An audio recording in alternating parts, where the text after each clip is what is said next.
Sevgili takipçilerim merhaba, hoş geldiniz.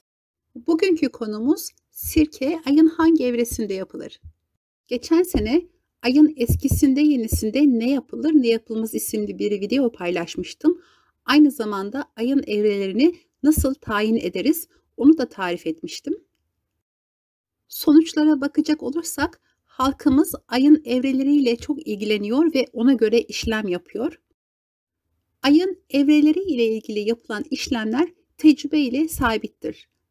Mesela ayın yenisinde kesilen ağaçlardan ve oluşturulan kerestlerden yapılan evlere bakıldığında hep kurtlandığı ve böceklendiği görülmüş, ayın eskisinde yapılanlarda ise hiçbir sorun yaşanmadığı dikkati çekmiştir. Ona keza bekletilmesi gereken ürünler yani raf ömrünün uzun olması gereken besinlerin ise yeni ayda yapıldığında böceklendiği, kurtlandığı görülmüş, eski ayda yapıldığında ise çok uzun raf ömrüne sahip olduğu tespit edilmiştir. Bunlar tarhana olabilir, turşu olabilir, salça olabilir. Şimdi sizlere sirke ile ilgili bilgiyi de verdikten sonra bunun mantığının sizlerde oluşmasını istiyor iseniz daha evvelden ayın evreleriyle ilgili paylaşmış olduğum videoyu bu videonun sonuna ekliyorum.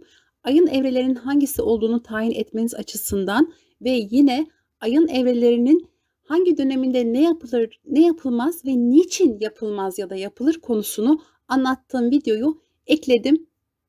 İzlemenizde fayda var. Bu bilgiyi ezber yapacağınıza mantığını kavrarsanız her seferinde bakmak ve hangisiydi, acaba yenisi miydi, eskisi miydi diye düşünmek yerine mantığınızdan bunu bulabilirsiniz. Şimdi sirke ile ilgili ayın evresini söylüyorum. Arkadaşlar, sirke kurulumu yeni ayda yapılmaz. Yani dolunay bittikten sonra ay küçülmeye başladığı zaman ayın eskisinde sirke yapılır. Yani hicri takvime göre ayın 14 ile 28'i arası dönemlerde sirkenizi yapabilirsiniz. Şimdi gelin ayın evreleriyle ilgili videomu seyredelim. İyi seyirler dilerim.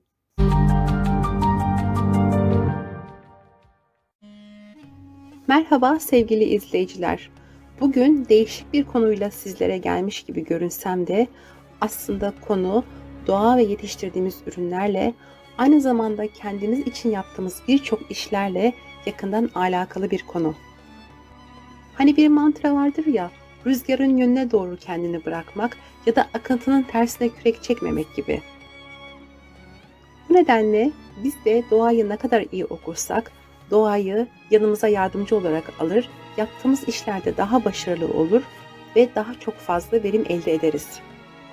Belki duymuşsunuzdur, Osmanlı zamanında iklim okuyucu bilgeler vardı. Bu bilgeler doğaya çıkar, doğanın hareketlerinden, davranışlarından, bitkilerinden, o kışın, o baharın, o yazın nasıl geçeceğini okurlardı. Ve halkın, devletin nasıl önlem alması gerektiğini, hangi ürünleri stoklamasını, hangi ürünleri ekerse daha verimli olabileceğini tavsiye ederlerdi. Şimdi gelelim bizim konumuza. Ayın eskisi ve yenisi. Ayın yenisinde doğa ve dünya nasıl davranıyor? Ayın eskisinde nasıl davranıyor? Ayın büyüme evresi yeni ay dönemidir. Hilalden başlar, dolunaya kadar varır. Ayın dolunaydan hilale kadar küçülmesi de ayın eskisi dönemidir. Eğer biz ayı takip etmekte zorlanıyorsak ve hemen bugün ayın hangi evresinde olduğunu bilmek istiyorsak elimize bir hicri takvim alıyoruz. Hicri takvime baktığımızda hangi ayın içerisindeysek 1 ile 14'ü arası yeni ay evresidir. Devam eden 14 ile 28 gün arası da eski ay evresidir. Hepimizin bildiği ayın medcezir hareketleri vardır. Ayın yenisinde ay çekim kuvvetiyle suyu dışarı doğru çeker. Yani toprağın dışına doğru alır. O çekim kuvveti tamamen suyu topraktan alır ve dışında neler varsa onlara aktarır. Ayın eskisi döneminde ise çekimini durdurur, suyu toprağa bırakır ve toprak iyice suyu çekerek özümser, emer ve toprağın altında ne yapması gerekiyorsa onları yapar. Bizler Suyun toprağın içine lazım olduğu dönemde suyun dışına doğru bize lazım olan bir iş yaptığımızda tamamen verimsiz bir hale dönüştürürüz. Tam tersi olduğunda da yine hiç verim elde edemeyiz. O halde biz ayın hareketlerine göre yaptığımız işe ne lazımsa ona göre davranıp ay takvimini takip edip en verimli sonucu almak için sistemli çalışma yapmalıyız. Şimdi bizler ayın yenisinde neler yapabiliriz? Ayın yenisi neydi?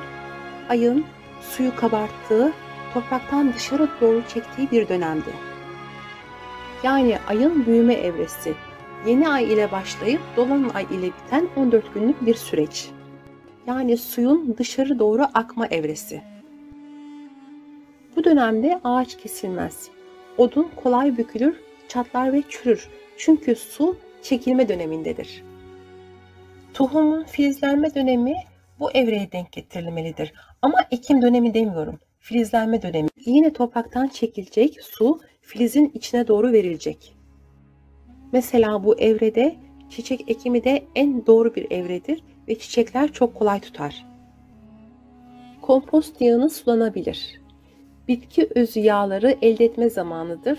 Yine dışarıya suyu verdiğinden çok kolay bunların yağları çekilebilir ve daha verimli olur.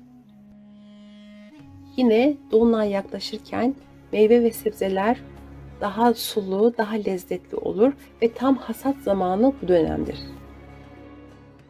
Yine ayın yenisi döneminde koyun kırkılmaz, günü kolay kopar, bozulur ve güvelenir. Gelelim ayın eskisine. Ayın küçülme evresi.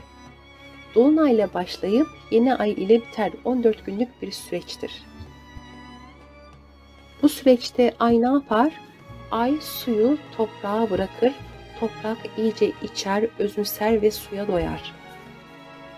İşte bu dönemde ekilen ürünler çok verimli olur ve çok daha rahat kök salarlar. Hasat edilen ve biçilen otlar çok daha şifalıdır. Şifalı otlarda daha uzun süre etkilerini koruyabilirler. Uzun süre saklanacak olan bitki ve meyveler için en uygun hasat zamanıdır. Bunlar elma, patates, lahana, zeytin, turp, havuç olabilir. Yine bu dönem toprakta nemin fazla olması ve köklenmesi açısından fidan ve ağaç dikimi için de en uygun zaman dilimidir. Bu dönemde ağaç kesilebilir ve budama yapılabilir. Kök bitkilerini de bu dönemde ekerseniz çok verim alırsınız. Havuç, pancar, patates, soğan, turp ve benzeri ürünler. Yine meyve ve sebze kurutmak için de en uygun dönemlerden biridir. Ayın yenisi ve eskisiyle ilgili atasözlerimiz de vardır. Kesme odunu ay büyürken, kırk koyunu küçülürken. Ayın yenisinde olur börtü böcek, eskisinde olur börek çörek. Dolunayı bekle, bereketini gör. Ayın yenisinde yapılan işten hayır gelmez. Sevgili izleyiciler, bunlar bizim kadim bilgilerimiz.